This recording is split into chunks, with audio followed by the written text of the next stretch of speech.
All right, so back with this particular lecture 8.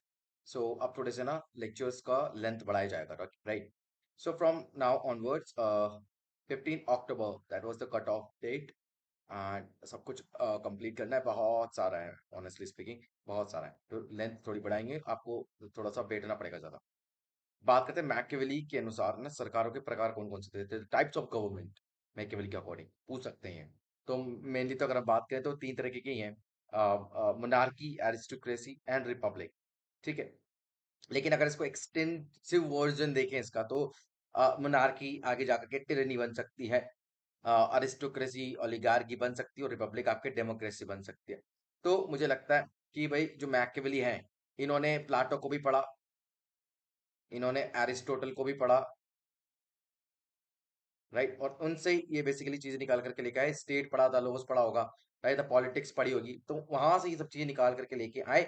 अब Dunning ने इनको लेकर के क्या बात बोली कि अरस्तु की भांति मैकियावेली का झुकाव गणराज्य, which is Republic, remember, Republic, this is the Republic, व्यवस्था की ओर है, और इस संबंध में उसके विचार यूनानियों से मिलते हैं। लेकिन ये यूनानी तो था नहीं, he was from Italy, right, Italy, Florence, इन सब जगह से थे ये।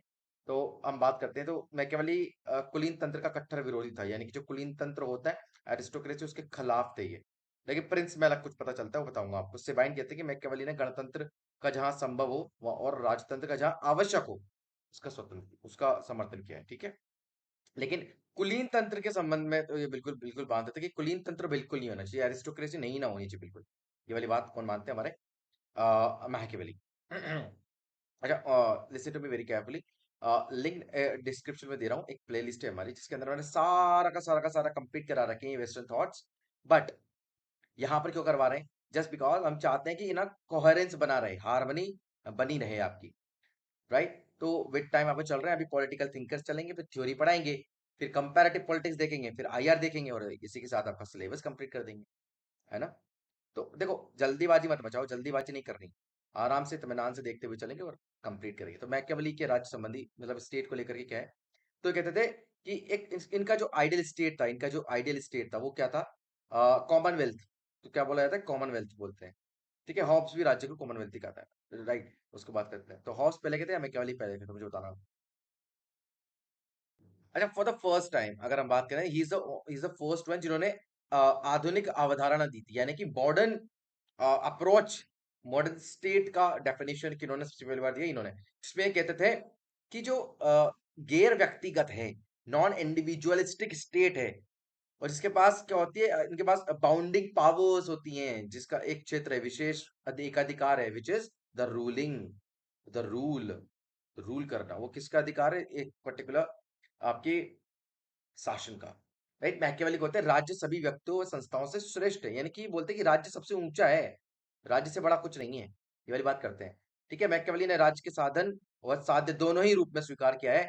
जैसे प्लाटो की हम बात करते हैं, सब आइडियल स्टेट बनाना चाहते हैं, उसके इस राज्य को साध्य की तरह मान के चलते हैं, और फिर बाद में आपका साधन मान लेते हैं, किसको? आपके राज्य को, क्योंकि state has to work, state has to develop, state has to make the particular kind of citizens. फिर हम बात करते हैं, उन्होंने बहुत सारे मिथ्स दिए।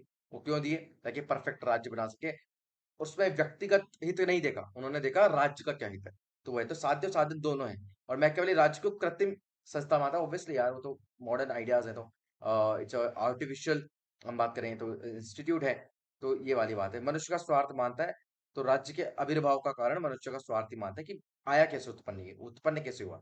अब ये तो इंपॉर्टेंट नहीं है, तो बस एक बार पढ़ लेना। जो मैं पढ़ा रहा हूँ वो तो जरूर से जरूर आपको जो है पढ़ के जाना है। तो मैकियावेली बोलते हैं स्वतंत्र सहमति राज्य की आधारशील, और आधारशिला और छल कपट तथा हिंसा सब कुछ असाधारण उपचार है। दूसरा मैकियावेली बोलते हैं कि मनुष्य एक राजनीतिक जीव है, जैसे पॉलिटिकल एनिमल, एंड गैर राजनीतिक उद्देश्य और मूल्यों की घोषणा करना भी धोखा और धूर्तता है। तो ये बोलते थे कि मनुष्य का हर step is related to politics. क्या बोलते हैं? Step related to politics. और यही बोलते हैं कि पॉलिटिकल, अगर नॉन पॉलिटिकल कोई आइडिया है तो इट्स अ धोखाधड़ी टुवर्ड्स द स्टेट। मैकियावेली के थोड़े से ना इसके इनके संप्रभुता, यानी कि इसको हम सॉवरेनिटी बोलते हैं, उससे रिलेटेड क्या बात है? मैकियावेली के स्पष्ट रूप से संप्रभुता शब्द का कहीं प्रयोग नहीं किया है, लेकिन उन्होंने जो राज्य की शक्तियां बताई थी उसमें संप्रभुता का आपको पता चलता है कि भाई यहाँ से ये आइडिया ऑफ सॉवरेनिटी को बताना चाहता है, दर्शाना चाहता है। ठीक है? तो ये कहता है कि उनकी संप्रभुता जो है एकात्मक है, यानी कि बोलते एक तो देखिए क्या बोलते हैं इसको?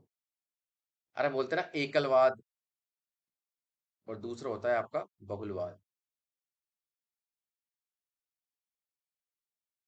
तो यहाँ पर हम एक चीज का गैस कर सकते हैं कि भाई ये मानते थे कि जैसे सॉवरेनिटी को हम बीए वगैरह में पढ़ाते हैं, तो कहते हैं कि भाई सॉवरेनिटी का सोर्स ऑफ पावर जो है, सोर्स ऑफ सॉवरेनिटी एक ही जने के पास है, एक ही अथॉरिटी के पास है, बस बहुलवाद में इसको डिस्ट्रीब्यूट करते हैं, डिवीजन कर देते हैं उसका, यानी कि अलग अलग जगह अलग अलग लोग सोवरेन है पर्टिकुलर जॉब को करने के लिए।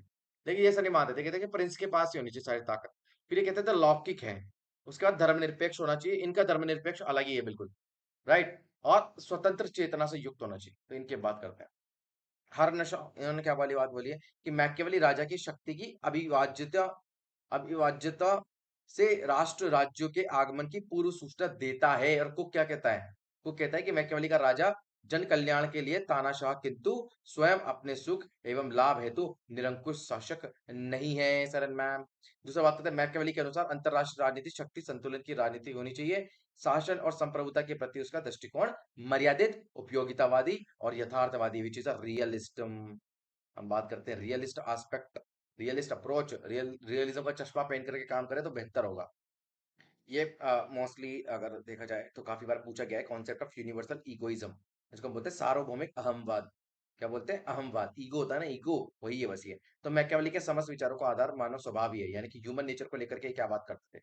इनके मोस्टली जो थॉट्स हैं वो फोकस करते थे कि भाई किंग का क्या स्वभाव होना चाहिए, लोगों यानी कि जनता का क्या स्वभाव है, मूलतः व्यक्ति क्या होता है, तो स्वार्थी होता है, लालची होता है, डरपोक भी होता है, राइट, साधुता कुछ नहीं होती है उसमें, they are not the clean slate, जैसे कि ईगल वगैरह बोलते हैं। सभी मनुष्य दुष्चरित्र वाले होते हैं और अनिवार्य रूप से स्वार्थी होते हैं, वाली बात बोलते हैं, तो उनको है।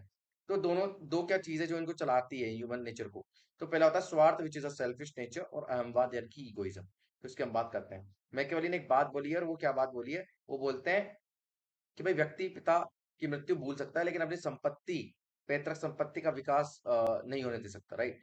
अपने पिता की मृत्यु को भूल सकता है, पर पैतृक संपत्ति का विनाश नहीं झेल सकता, राइट। वो प्रिंस प्रिंस को भी ये वाली बात ही बोलते हैं कि भाई प्रिंस में भी ये वाली बात है कि राजा को कभी नागरिकों की संपत्ति व स्त्री को हाथ नहीं लगाना चाहिए।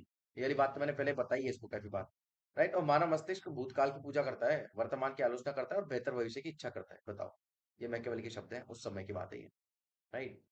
इन्होंने इवन इतना भी लिखा है कि मनुष्य ना परिवर्तनहीन है, मतलब चेंजलेस जिसको हम बोलते हैं, ये बदलता नहीं है। तो प्रिंस में लिखते हैं कि कोई पुरुषों के बारे में यह सामान्यकरण कर सकता है कि वह कृतघ्न, चंचल, झूठे व धोखेबाज है। वे खतरे से दूर रहते हैं और लाभ के लालची होते हैं। तो ये इंसान के लिए बात बोला इन्होंने। यहाँ पर पुरुष बोला है, लेकिन ये ओवरऑल अगर आप बात करें तो वो इंसान के लिए बात बोला इन्होंने। और स्वार्थ रूप से आत्मरक्षा, संरक्षण, सुरक्षा की इच्छा सर्वश्रेष्ठ रखता है। तो ये वाली बात बोली किसने? मैं अच्छा, प्लाटो और अस्तु क्या बोलते हैं कि भाई, वो कहते हैं कि भाई ऑर्गेनिक इंटरडिपेंडेंस की यहाँ पर बात करते हैं। क्या बोला है इन्होंने? ऑर्गेनिक इंटरडिपेंडेंस, मतलब कि भाई जो कॉपरेशन हो गया कि भाई हम आप पे डिपेंड है या हम आप पे डिपेंड है, उसको लेकर के मैकियावेली कहते हैं कि नहीं, राजनीति को अनिवार्य रूप से शक्ति के लिए संघर्ष मानते हैं, राइट। इंडिपेंडेंस की बात ही नहीं है।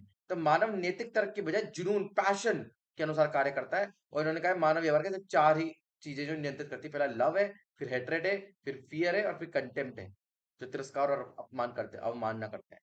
ठीक है। प्रिंस में भी इन्होंने एक कि भाई प्रिंस को एक कला अच्छी तरह आनी चाहिए, वो है सैन्य कला, art war, art of the war. इसकी हम बात करते हैं, कौन बोलते हैं ये? क्यों? क्योंकि एक प्रिंस को आना चाहिए कि कैसे डराया जाए अपने जो दुश्मन है उनको। और राजनीति केवल सत्ता पाने या रखने के बारे में है। ये इनके अनुसार किनके बात करते हैं? मैकियावेली के अनुसार ये वाली बात करते हैं। मैकियावेली वो हॉब्स साम्य है मानव चरित्र के संबंध में। तो अभी हम बात करेंगे हॉब्स की भी बात करेंगे इसके बाद ही, ठीक है। मैकियावेली बड़े चिढ़ते चिढ़ते थे इन लोगों से जो धर्म के ठेकेदार बन के बैठे रहते हैं, उनको लेकर के। तो मैकियावेली के थॉट्स जानते हैं रिलीजन पे, तो मैकियावेली बोलते हैं कि जो इटालियंस हैं और जो रोम के चर्च है, उसके पादरियों के प्रति अनुग्रहित हैं। ये कहते हैं कि जितने भी अधार्मिक को वो बुरा बनाया, मतलब उन्हें उन्हें बुरा बना दिया उन्हें। तो चर्च के हमारे देश को विभाजित कर रखा है, क्या कहते हैं, डिवाइड कर दिया हमारे देश को, इसलिए हम पीछे रह गए। मैकियावेली चर्च विरोधी अवश्य था, पर धर्म विरोधी नहीं थे, ये बात याद रखना, कि was not against the religion. ये कहते थे ये इनका तो रिलीजन का कॉन्सेप्ट ही गड़ा गजब है भाई।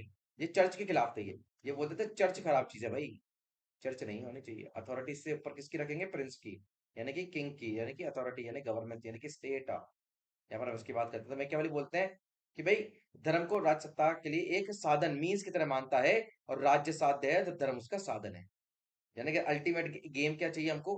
अल्टीमेट चाहिए रिजल्ट, हमको राज्य, उसको पाने के लिए धर्म का इस्तेमाल कर सकते हैं। मैं क्या लगता है, जिस देश के लोग ईश्वर में से नहीं डरते हैं, वह विनाश के पथ पर अग्रसर होते हैं, क्योंकि वहां पर लोगों को समय मिल जाता है ना दूसरी चीजों को सोचने का, क्रांति करने का। तो वो बात है, डनिंग कहता है कि मैकियावेली ना राजनीति में अनैतिक नहीं बल्कि धर्म व नैतिकता के प्रति उदासीन है, न्यूट्रल है, न्यूट्रल। क्या बोले इन्होंने? न्यूट्रल है भाई। अब स्टेट क्राफ्ट को लेकर के, यार ये तो बंदा ही पूरा स्टेट क्राफ्ट का ही है भाई, है ना, कि भाई राज्य को बनाया कैसे जाए, शासन की कला क्या हो, किस तरीके से बात करते हैं। तो ये बोलते हैं नराश्व की धारणा, नर अश्व, मतलब यूनानी पौराणिक कथाओं में चरित्र चिरौन या फिर सेंटोर, इसको हम बात करते हैं। अरे सिंपल है यार, द कॉन्सेप्ट ऑफ, जब हम बात करते हैं ना कि भाई राजा को शेर भी रहना चाहिए, शेर भी बन करके रहे, और क्या रहे, लोमड़ी भी बनकर रहे, तो वही तो बात बोल रहा है, इसमें समझने की क्या दिक्कत है भाई। ये कहते हैं कि भाई शेर की तरह तो ताकतवर हो, युद्ध युद्ध वगैरह में, और लोमड़ी की तरह चालाक हो, कि भाई कब भगना है, कब अपनी चालाकियों से मारना है, वो सब चीजें। और ये समझे बड़ा मजेदार है, नैतिकता के दो प्रकार की हम बात करते हैं कि तो यहाँ पर हम बात करते हैं नैतिकता, मतलब नैतिकता का मतलब होता है मोरालिटी। क्या होता है morality, Saran ma'am?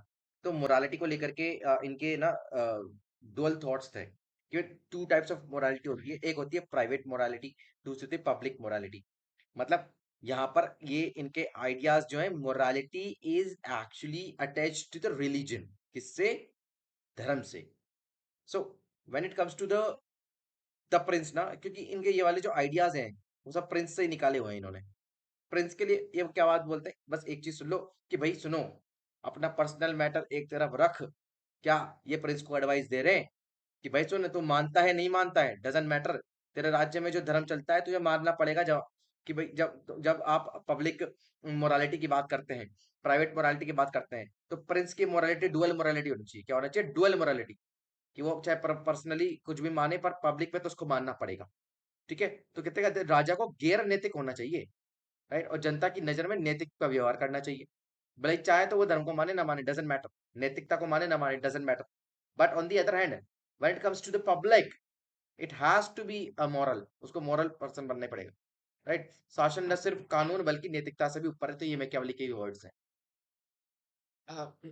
The doctrine of एग्रेंडाइजमेंट का मतलब क्या होता है, बताता हूँ, देखो सुनो बहुत ध्यान से मेरी बात। ये इसमें ना राज्य का राज्य विस्तार कैसे करा जाए, विवर्धन बोलते हैं इसको हिंदी में।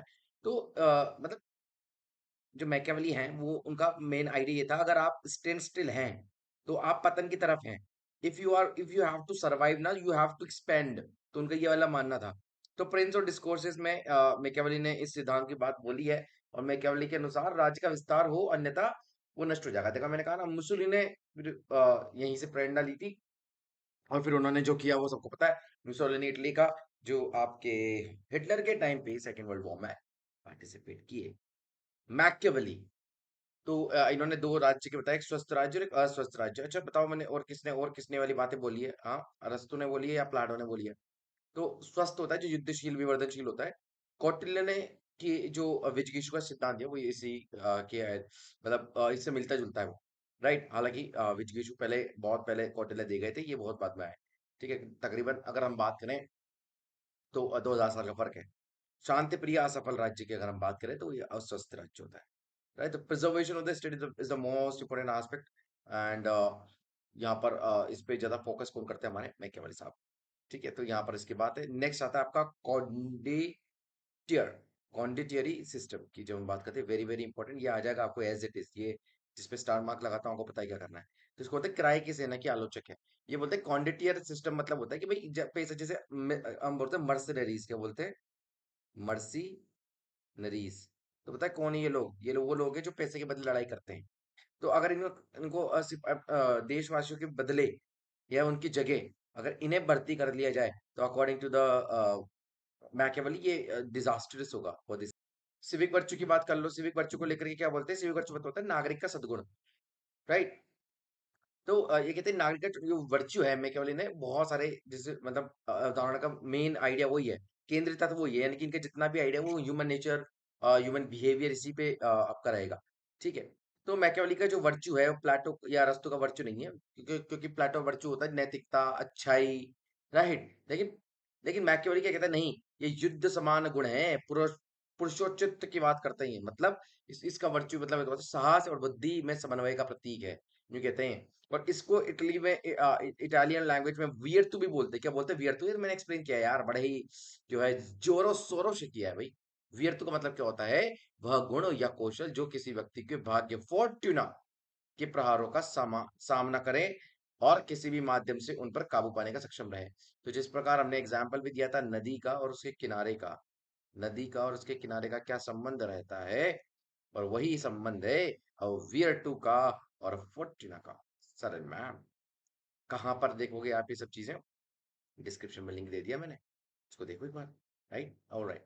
बात करें तो बस ये विर्चु का वीरता, शक्तिशाली और बुद्धि बल, ये सब इनके हैं। तो प्रिंस का वर्चू क्या होता है? बुद्धि बल का कॉम्बिनेशन होना चाहिए, इसको हम बोलते हैं, यानी चिरॉन व सेंटोर। क्या? आधा मनुष्य आधा पशु, यानी कि नर पशु। तो शेर और लोमड़ी दोनों होना चाहिए, ये हमने डिस्कस किया है। सिंपल सी बात है, फॉर्चूना और विर्चु का मैंने एक्सप्लेन कर चुका हूँ। मतलब इसका ये होता है कि भाई जैसे फॉर्चूना एज अ वुमेन का अगर हम देखें तो भाग्य एक स्त्री के रूप में, थ्योरी ऑफ चेंज, परिवर्तन का सिद्धांत और सद्गुण का किला, ये हम बात करते थे फोर्ट ऑफ वर्च्यू। तो इसमें वियर्टू का सेम मतलब है कौशल और किसी व्यक्ति का भाग्य के प्रहारों का सामना करने की क्षमता। लेकिन यहाँ भाग्य को स्त्री और वर्च्यू को पुरुष मानना होगा, क्योंकि राजनीति में वर्च्यू जो है, व्यर्तु जो है का वही स्थान है जो यौन क्रिया में पुरुष सक्रियता का होता है। तो मैकियावेली क्या कहता है कि भाग्य एक स्त्री के समान है और आप उस पर विजय पाना चाहते हैं तो उस पर जबरदस्ती कब्जा कीजिए। ये वाली बात कौन कहते हैं? ये हमारे मैकियावेली साहब बोलते हैं। अब आप just second, just second. Okay, तो यहाँ पर हम इसकी बात करते हैं, है ना? तो हालांकि कितना सच है, कितना अच्छा है या बुरा है, वो आप डिस्कस कीजिए। मैं तो बता रहा हूँ कि क्या बोल करके है।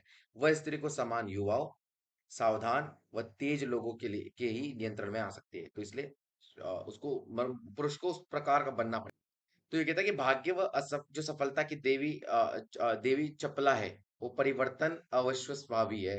ठीक है, यानी कि भाग्य और वर्चू का घनिष्ठ संबंध है। यानी कि आप जो है अपने गुणों को एक तरफ करके, अगर आप सोचते हैं कि फोर्ट्यूना काम कर जाएगा या भाग्य बदल जाएगा, तो नहीं पॉसिबल है।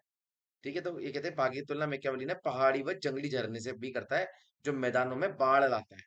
ठीक है, तो हम इसकी बात करते हैं, सद्गुण का किला आपको असफल, यशस्वी और सम्मान्य बनाता है। यहाँ पर हम इस सबकी बात करते हैं, तो वर्चू और इसका सिद्धांत ये वाली बात बोलता है। वैसे एक्सप्लेन कर चुका हूँ वो चीज। ये थोड़ा देखो कि भाई इनको लेकर के कौन कौन ने कौन कौन सी बातें बोली है, मैं मार्क कर दूंगा इंपॉर्टेंट, वो उसको देखो। सबसे पहले तो आप कहते हैं क्विंटन स्किनर। क्या बोला? Quinton Skinner. तो इन्होंने मैकियावेली को क्या बोला है? नव रोमनवादियों का बौद्धिक धर्मपिता। जो न्यू रोमन्स हैं, जो न्यू रोमोनियंस है, रोमनियंस, ठीक है, रोमनियंस हैं। अब उनको उनका क्या बोला, इनको इंटेलेक्चुअल फादर बोल दिया उनका। बेनेडिक्ट स्पिनोजा बहुत जबरदस्त, बहुत ही बड़ा आपके अ, चिंतक है। तो मैकियावेली जनता का मित्र है क्योंकि उसने प्रिंस का पर्दाफाश किया है। कितनी बड़ी बात बोला है। और सेबाइन क्या बोलते हैं, ये भी जरूरी है। तो पुनरुत्थान, जैसे कि रेनेसा जिसको हम बोलते हैं, कि भावना सर्वाधिक प्रखर रूप में मैकियावेली के चिंतन के अभियुक्त हुई थी। ठीक है, हम तो मानते ही हैं इनको, रेनेसा का थिंकर तो मानते हैं। तो जब ये मिडाइवल में एंटर कर रहे थे हम ना, तो उस समय का मिडाइवल से मॉडर्न में एंटर कर रहे थे जब का ये है ना, 14th-15th सेंचुरी। फोस्टर कहते हैं राजनीतिक सिद्धांत के क्षेत्र में मैकियावेली पुनर्जागरण का प्रतिनिधि है। डनिंग को ले लो, मैकियावेली मध्य युग हुआ आधुनिक युग का संबंध विच्छेद करने वाला प्रथम विचारक है। इसी प्रकार जोन्स बोलते हैं कैटलीन, गैटल, गैटल का देख लो इंपॉर्टेंट है। कैटलीन तो बोलता है मैकियावेली प्रथम राजनीतिक विचार वैज्ञानिक था, बताओ। और कहता है मैकियावेली प्रथम आधुनिक राजनीतिक विचारक था जिसने यह प्रभुसत्ता संपन्न एक ही धर्मनिरपेक्षता, राष्ट्रीय और इन सब की कल्पना की। सेबाइन कहते हैं, कोकर कहते हैं, है ना, एलन कहते हैं। मोंटेस्क्यू का इंपॉर्टेंट है, ने मैकियावेली को मैकियावादी से अलग करते हुए उन्हें राजनीतिक समाजशास्त्र का जन्मदाता कहा है। बताओ, ये मोंटेस्क्यू का है। रूसो तो फिर मानते ही है कि गणतंत्रवादी है ये सब। राइट। और जियोवानी जेंटाइल, इन्होंने निरंकुशता के बजाय जनतांत्रिक सरकार का समर्थक बताया। किनको? मैकियावेली।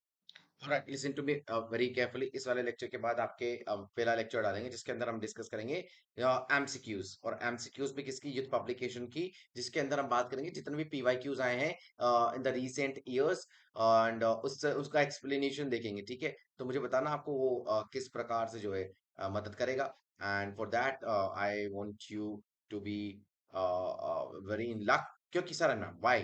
क्योंकि that will be the most important, very crucial initiative। क्योंकि वो ये वाला फ्री इनिशिएटिव है, पर हम पेड इनिशिएटिव भी चला रहे हैं। तो सुपर 100 बैच है, if you want to enrol, link description में दे रहा हूँ ग्रुप का, वहां पे जाकर के टेक्स्ट कर दो, you will get enrolled. Okay, so that's clear, stay tuned and have a nice day. Next lesson बात करें थॉमस हॉब्स की।